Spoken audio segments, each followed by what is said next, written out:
Hey guys, and welcome to another edition of my bookshelf tour. I hope you enjoy this one.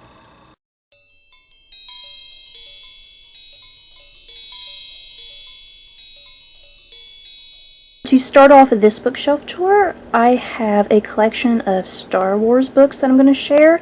This one is Star Wars Episode 1, The Phantom Menace by Terry Brooks, and it is just the book format of the newest Star Wars movies. I specifically wanted this cover. I think there were several different editions of this cover, and I really wanted this one with Obi-Wan because look at it, it's Ewan McGregor.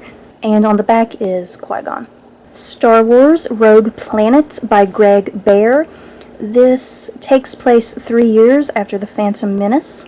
Star Wars Episode 2 Attack of the Clones by R.A. Salvatore, and this is also an adaptation of the movie. Star Wars Labyrinth of Evil by James Luceno, and this takes place directly after Attack of the Clones. Star Wars Revenge of the Sith by Matthew Stover, and this is also just a book version of the movie. I recently bought this for quite a good bargain price, and it's The Hobbit, An Unexpected Journey Official Movie Guide by Brian Sibley. And there's all sorts of really great pictures inside. I can't wait to actually start reading it. The Chronicles of Narnia, The Lion, the Witch, and the Wardrobe, the official movie companion by Perry Moore. There's lots of really great images in this one as well. The Lord of the Rings, complete visual companion by Jude Fisher.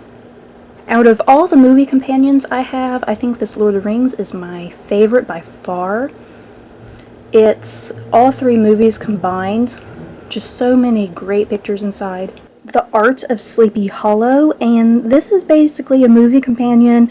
It has pictures in it, but it's actually mostly the entire script of the movie. Titanic by Leo Marriott.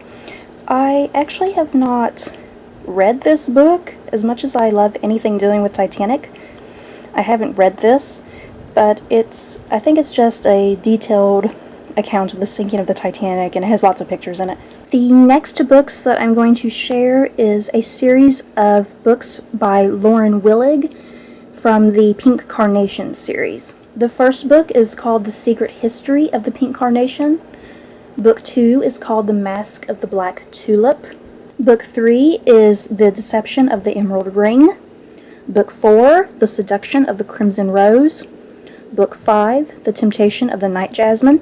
And books 6 and 7, The Betrayal of the Blood Lily and The Mischief of the Mistletoe.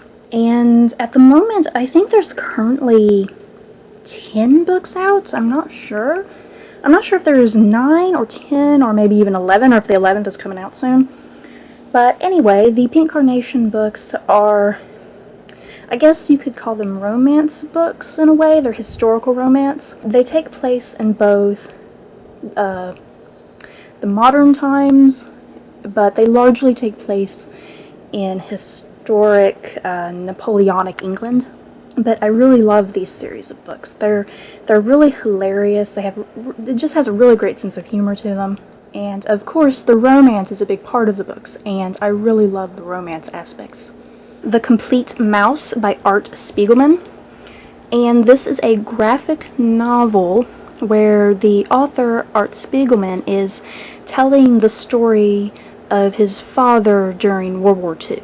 As you can see, Jewish characters are represented as being mice, and the Germans and the Nazis are represented as being cats.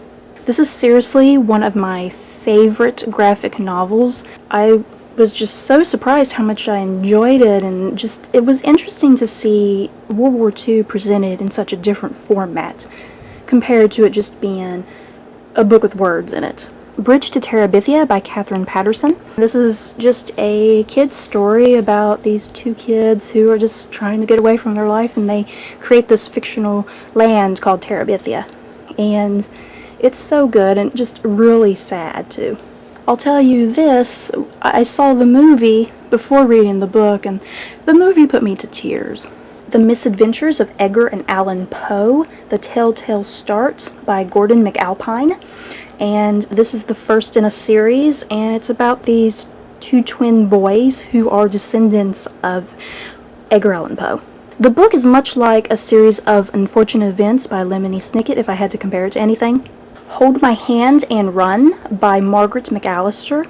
I can't remember too well what this book is about, but I remember it's about two girls who kind of run away from home. I think there's some bad things going on at home and they run away. Austenland by Shannon Hale. This is a modern day book about this woman who inherits this, I guess, this ticket of some sort to go to this estate called Austenland, where they basically kind of play act Jane Austen books, Pride and Prejudice more specifically. It's really hilarious. I'm hoping my theaters get the movie because I really want to see the movie. Atonement by Ian McEwan, and this book takes place during World War II, and it's about this guy and girl who kind of fall in love, but the girl's sister catches them in the act of doing something, if you get my drift, and she creates this huge lie about the situation, and just all hell breaks out, and it's just a really dramatic, intense book. Peter Pan by J.M. Barrie. I don't think I have to explain this one, but it's about the Darling family who meets this kind of mysterious figure known as Peter Pan, and Peter Pan takes them away to Neverland, and they get to meet pirates and mermaids and fairies. Night by Elie Wiesel. This is a non-fiction account by Elie Wiesel about his life during World War II and the concentration camps that he was brought to. Just a really great book, and so horrific at times, and it really brought me to tears in a lot of places. I Heard the Owl Call My Name by Margaret Craven, and this is a book that I first had to read for a religion class, and I honestly was not looking forward to it whatsoever, but I ended up absolutely really enjoying this book. And it's about this vicar who goes to a Native American village, and he's there to help out and help them build things and get to know the people. Really, really good. The next set of books I have come from a series called the Once Upon a Time series. There's quite a few books in this series, but I only have 5 books so far. The first one is The Storyteller's Daughter by Cameron Dokie. That one is a retelling of the Scheherazade story. The next book is Scarlet Moon by Debbie Vigue. I have a feeling I'm pronouncing her name wrong. And that is a retelling of Red Riding Hood. Next is Sunlight and Shadow by Cameron Dokie, and this is a retelling of The Magic Flute. Then I have Wild Orchid by Cameron Dokie, and this is a retelling of Mulan.